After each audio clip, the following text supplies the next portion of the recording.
I'm going to talk this morning about audience analysis. I'm going to start here with a page from our textbook. This is page 97, chapter 6.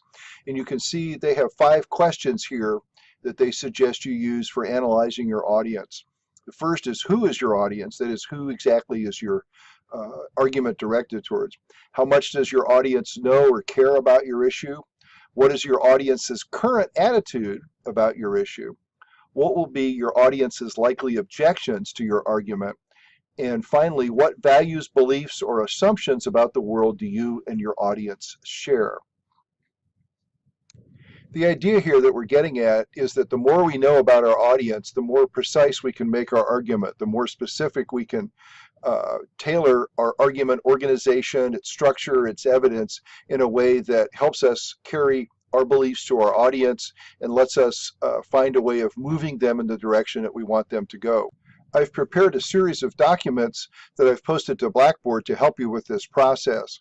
What I'm going to ask you to do this week is to perform an audience analysis, complete what I call an audience analysis template, and then use the answers from that template to complete the last 5 questions on the argument worksheet that I asked you to start during week 5.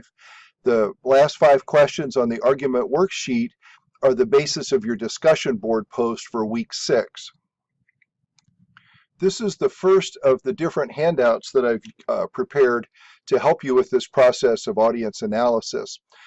What you can see here is the table that comes from page 97, chapter 6. And you can see the 2 columns that are in that chart that I just showed you. And what I've done is I've expanded this thing a little bit to add some more information that can help you out. For instance, for who's your audience, you can decide, is it state legislators, is it federal legislators, is it people in your local community, is it everybody in the United States, things like that. And so I've kind of listed some of these questions over here. One of the ways you can find out just who exactly is in your audience is to look at poll data, for instance, and see who's been polled and what kind of answers they come up with. Another thing to think about with audience is who's in charge of making a change. Is it voters? Is it politicians? Is it federal or state or local bureaucrats?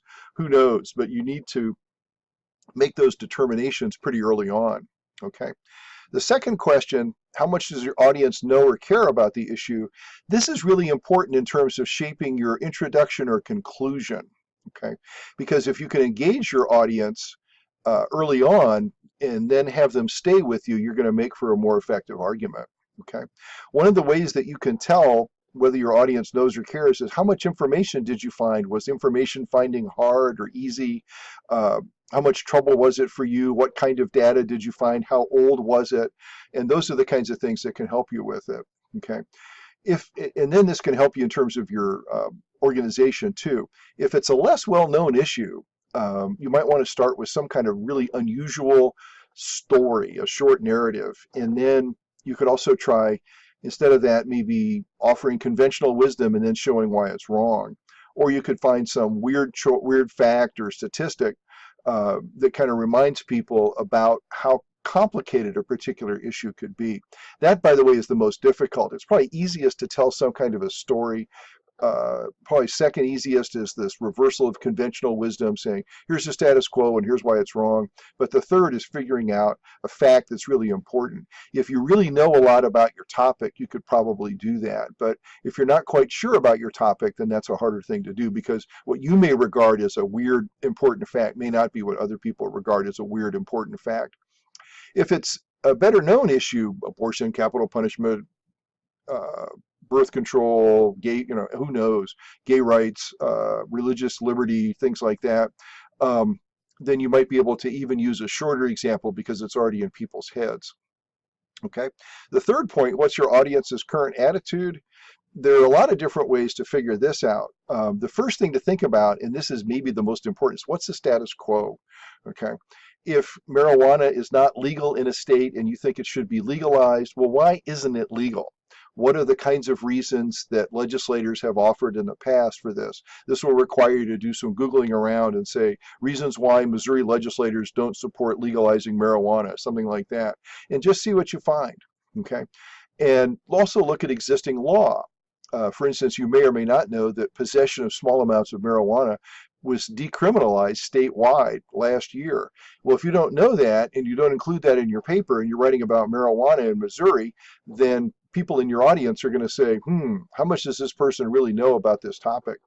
Well, it also tells you something about attitude, that obviously people have decided that law enforcement, for a variety of reasons, don't need to spend a whole lot of time on relatively minor drug offenses when there are much larger drug issues to solve. Okay, so the status quo is always helpful. Second, look at laws and public policy, and then look up for poll data. I'll show you how to do that here in a minute. Question 4, what will be the likely objections? This is kind of embedded within number 3, but within number 3, their attitudes are going to be supportive, neutral, hostile. Well, then if they're hostile or neutral, well, why? What are their objections? What kinds of things do you think that people would object to in your side of if you take one position in an argument? Let's say you think that a baker should not be able to decide that he can or cannot make cakes for gay customers, that he has to make cakes for all customers.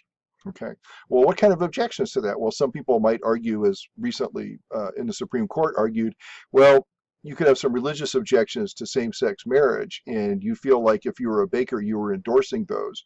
And so that's a pretty good objection. Other objections might be, well, what if we said not gay people, but African Americans or Hispanics or Jews or Catholics? You know, what if there was some other group being discriminated against? And these are kind of objections to objections. And so you have to kind of consider these sorts of issues as well. One of the keys is always to look for sources that disagree with you. And that way you find out what alternative positions there might be. You might even find perspectives that are going to shift your own ideas about something. So always be open to ideas that are different from your own. Okay, and remember, in your paper, you should always be anticipating questions, anticipating objections, and you should answer those without being asked. If you write an impassioned, one-sided argument, you're only going to be talking to the people on your side. If you write a more balanced kind of argument that takes into account alternative perspectives, that is, with a classical argument model or a dialogic model, you're going to make for a better argument. I cannot say enough how weak one-sided arguments are. Finally, what values, beliefs, and assumptions about the issue do you and your audience share? One of the ways to think about this is to think about your audience as people much like yourself, people of goodwill who share the same values as most Americans: fair play, respect for law, equal things treated equally, problems require rational, workable solutions. These are the kind of things that most Americans believe in. Okay, you won't find too many Americans who don't. So you can make that assumption that you're all basically decent people who are looking for common sense solutions to the same problems. But at the same time, you'll find people on all sides of the political spectrum who have beliefs that don't necessarily involve those, that think that fair play for one group is disadvantaging them. You know, we're all people who come at these things from our own perspectives, our own experience. But I think if you try to reach the broad middle, then I think you'll be okay in terms of deciding what your warrants are. Okay. One of the things to think about is never make this stuff personal, never treat different points of view as less than your own. Okay. Well, if we answer all these questions, then what does it mean? Well, this will help us with organization. Okay. So if we start looking at some of these arguments that are made here, you can see a one-sided argument's the least effective because we're kind of preaching to the choir. The classical or the multi-sided argument, and there's examples in our textbook. This is maybe the most common, mainly because it gives a chance to present more than one side, and that can be very useful. The problem, of course, is that one side, as you know from watching other videos that I've made and from reading the textbook, that comes as item number 6 out of 7, and it's towards the end, and so it diminishes its importance. A dialogic argument is one where you can either start with the other side or you can start with a problem and try to work towards a solution. And that can be really, really, really a helpful way of organizing an argument. But it is risky because people like an answer up front. They want to know where you stand early on. But you could be very much like Ellen Goodman in that Chapter 8 argument, Womb for Rent, where she doesn't really let her audience know where she stands until the very end. So after you do your audience analysis and you think about what kind of argument you want to do, then you can start thinking about answering these kinds of questions. uh, figure out what warrants might be in play, figure out the argument type, modify your claim type based on your audience and evidence so that you can make your claim work for that argument form, and then start drafting it, putting it together in terms of the sources that you found and other sources that you've come across in the last couple of weeks, and then start putting that bad boy together. This is the second handout I've posted to Blackboard. This is on places you can go to discover who your audience is and what are they thinking about. As I've said before, start with the status quo. What's the current status?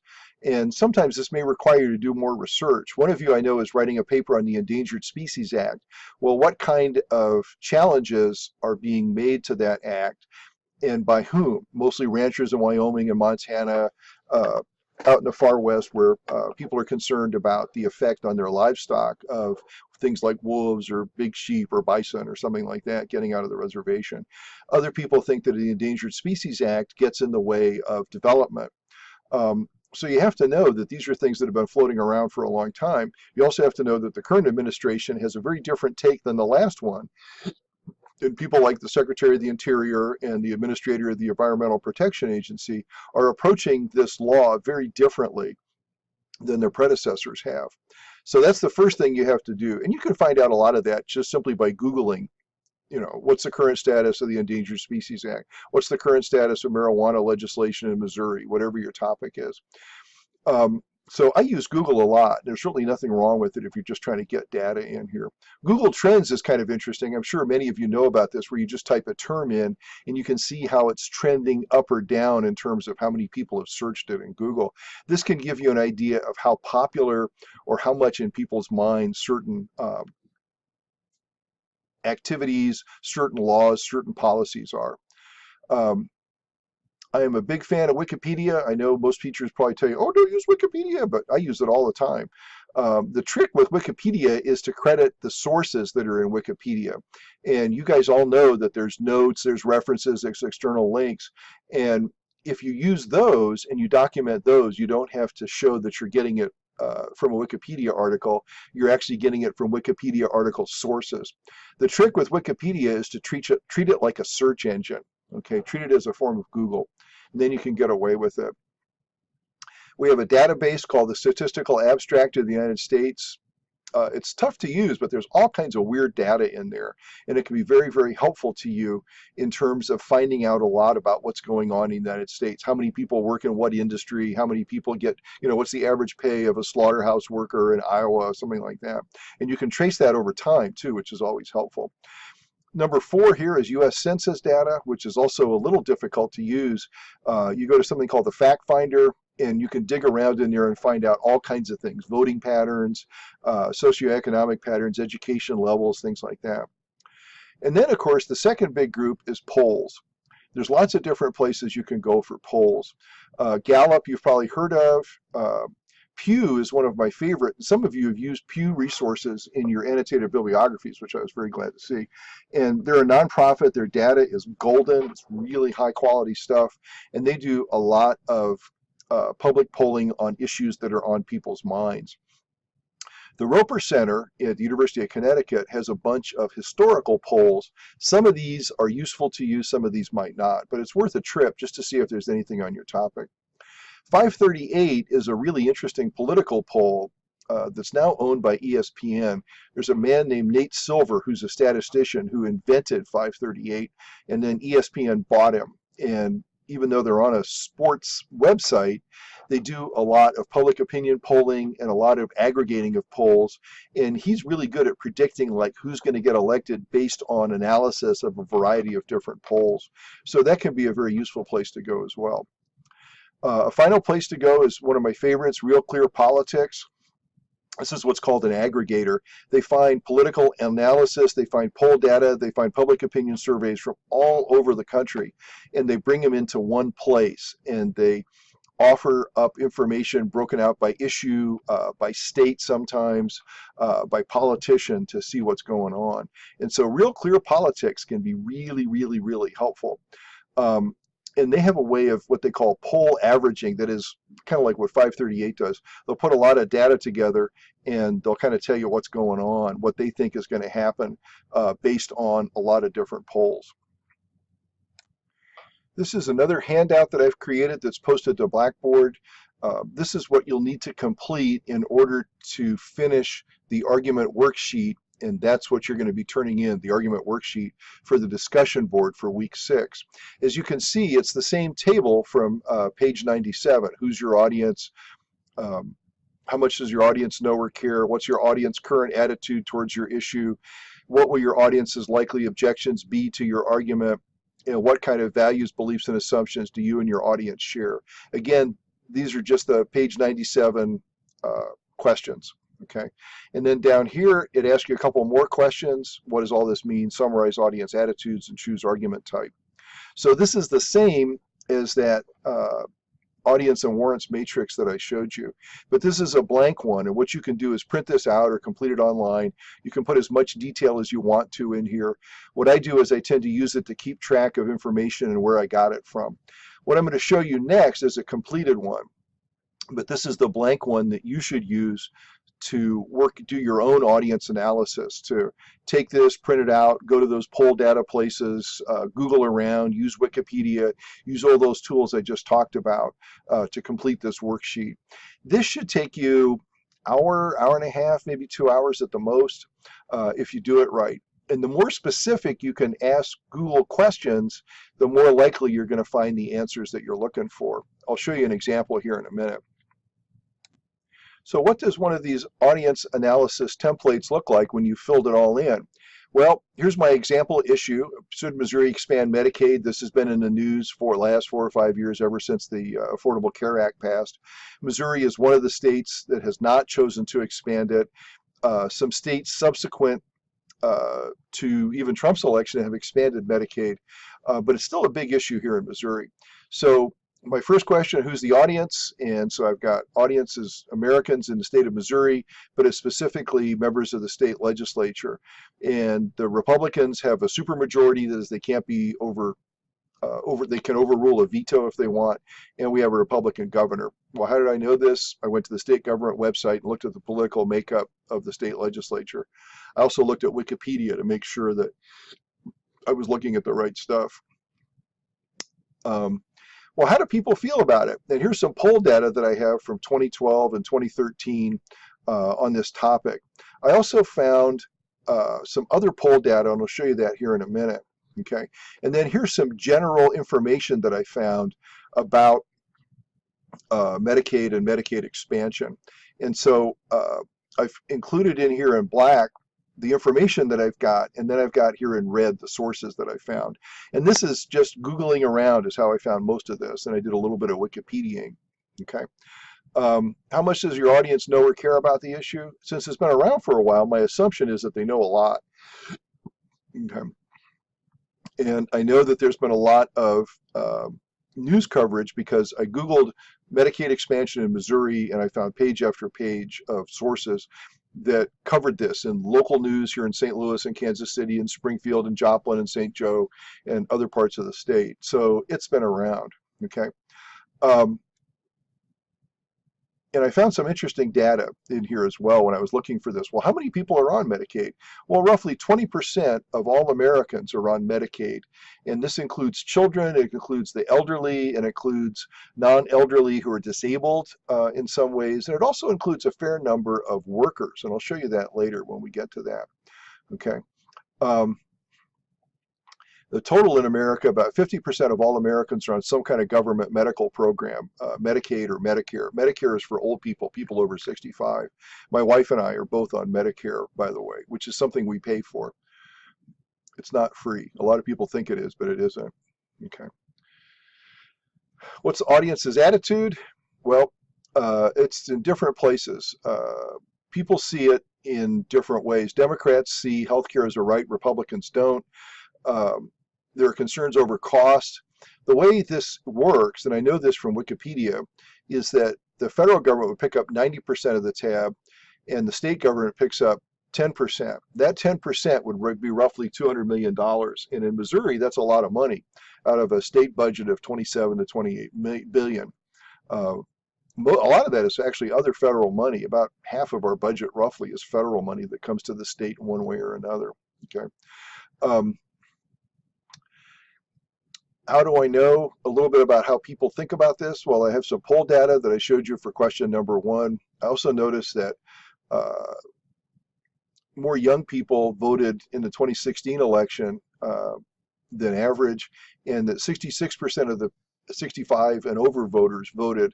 And older voters tend to be more conservative. They're less interested in expanding government programs. Younger voters tend to be more interested in expanding government programs than older people do. Okay. Another thing that audience might know is that there's a number of studies that suggest that if Medicaid's expanded, there'll be jobs in the healthcare industry here in Missouri, and both the Missouri Foundation for Health and the University of Missouri reports that we could create up to 28,000 additional jobs here in the state of Missouri. How did I find that out? I typed in jobs in Medicaid Missouri into Google. That's how I found out. Okay. And so how do I know this old people, young people thing is important? Well, I looked at some census data. I looked at Roper Center polls. Okay. I also know that Republicans are more dominant in Missouri. Donald Trump took the state by almost 20 points.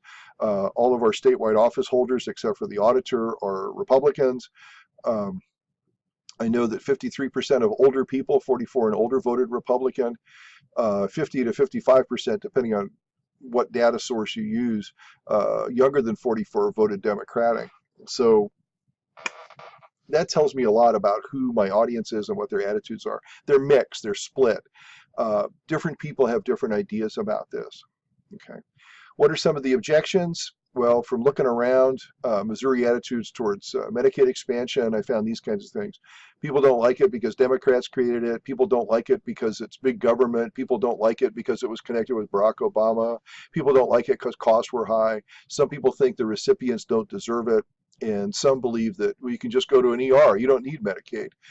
And most studies show that Medicaid is much, much cheaper than just going to an emergency room. Okay. There are some places where people want to add work requirements, and the Trump administration wants to push that. However, the one state where they tried it this month in Kentucky was blocked by a federal court because the federal court argued that work requirements in Medicaid are not compatible. Medicaid is not designed for people who are not working. It's a benefit that's available whether you're working or not. You shouldn't have to work to get it. Interestingly enough, 64% of Medicaid recipients who are not elderly, that is under 64% of them are working already. So only 30% of non-elderly Medicaid recipients are not working. And most of those are disabled in some way so that they can't work. Okay. So there's a lot of different stuff you can find out here. So this is all part of this audience analysis business. And like I said, this will take you a couple hours probably to put together. Well, what does all this mean? Okay. Attitudes are changing slowly from strongly opposed to somewhat more supportive. However, Missouri may or may not follow national trends. And usually there's not as much state polling as there is national polling on any issue. Work requirement may make expansion more attractive to Republicans, but you've got that federal court case in Kentucky that says you can't impose a work requirement. I don't know how that's going to work out. Well, our natural tendency when we see an audience that's split like this is to say, well, maybe a classical argument will work best. It works for neutral audiences, it works for undecided audiences, it works for 50-50 split audiences. Well, maybe the people who really need to change, however, are the state legislators. And those are the guys who are really hostile to it, and maybe a dialogic argument would work best. And then we can use these areas of common ground. Everybody wants working families to be successful. We believe that people should have a job. It gives them dignity. It gives them a reason to get up in the morning. It makes them contributors to our society. If they don't have to worry about medical coverage and they can keep working, it encourages more people to work. So you could focus on those two things. You could also argue, however, that government programs by their very nature are wasteful or target the wrong people or difficult to manage. And so what you might want to do here is then turn that kind of on its head and say, well, ethically, I can see why you'd be opposed to this, but practically your objections aren't really putting anybody back to work. You're not expanding the state economy. You're not making productive citizens out of people. You can also point out that Medicaid works really well when it's been expanded in other states, and it's increased the economic well-being, the sort of the gross state product of those states where it's worked. Okay, so if I were writing this paper, I would probably use a dialogic argument. And I would probably, in terms of a claim type, cause and effect, and maybe proposal, those would be the ones that I would use. Okay. So again, you gather a lot of information in this table. And again, I showed you a blank one just a minute ago. And then the whole point of that is to figure out what's the best argument form based on where your audience is, and start thinking about arguments that are going to counter those who are neutral or hostile to your position. Here's the last document. This is the argument worksheet that you started in week 5, and I've written here in blue answers to questions 5 through 10. How do you think your audience feels? That comes from the worksheet. What evidence? Audience divided in Missouri, legislature solidly opposed and passed. Look at previous votes on Medicaid, they all failed. So I know that's kind of what my audience, my specific audience is thinking. How big a deal is this? We have about 300,000 Missourians on Medicaid now. It's actually more than that, I think. Might add another 400,000 with expansion, and that's a lot of folks. So that's from the Missouri Foundation for Health. I found that. They have a wonderful website. What evidence do you have to support your claim? I can say it's going to increase jobs, expand the workforce, and a lot of this comes from the Missouri Hospital Association and the University of Missouri sites that I mentioned earlier. What alternatives do I have to take into account? And again, this comes from that template we figured out. Don't expand benefits due to cost, might be people stop or reduce their working, things like that. Government should not be in a healthcare business. These are the kind of common objections you're going to find to any kind of expansion of government program. Well, how am I going to counter that? How am I going to connect to the audience? Well, I'm going to point out closing of rural hospitals. I'm going to point out the most recent, Twin Rivers and Kennett Square. One of 4 that have closed in Missouri because we have not expanded Medicaid, and they simply don't have patients who can afford to go there. Okay, I'm going to point out that 64% of non-elderly Medicaid recipients are working. These red things, by the way, are links to my sources.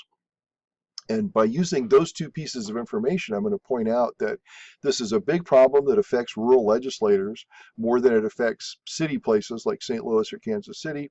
And I'm also going to point out that there's a myth that these are just people who are hanging around waiting for a government handout. The majority of people receiving Medicaid are working. They're not just lazy stay-at-homes watching TV all the time. What's my argument type? This is question number 10 on that argument worksheet.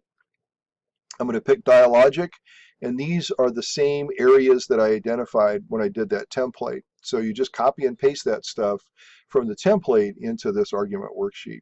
This may seem like double duty, but the idea here is that you're trying to, you have this topic, you have all this information, you have a claim that you want to make, so you've got you and the message, those 2 pieces of the rhetorical triangle. Now it's a question of audience. The more you know about your audience, the better able you're going to choose a claim type, the better able you're going to organize your argument in a way that meets the needs of your audience and moves people from wherever they are to wherever they want them to be. Thank you for your attention.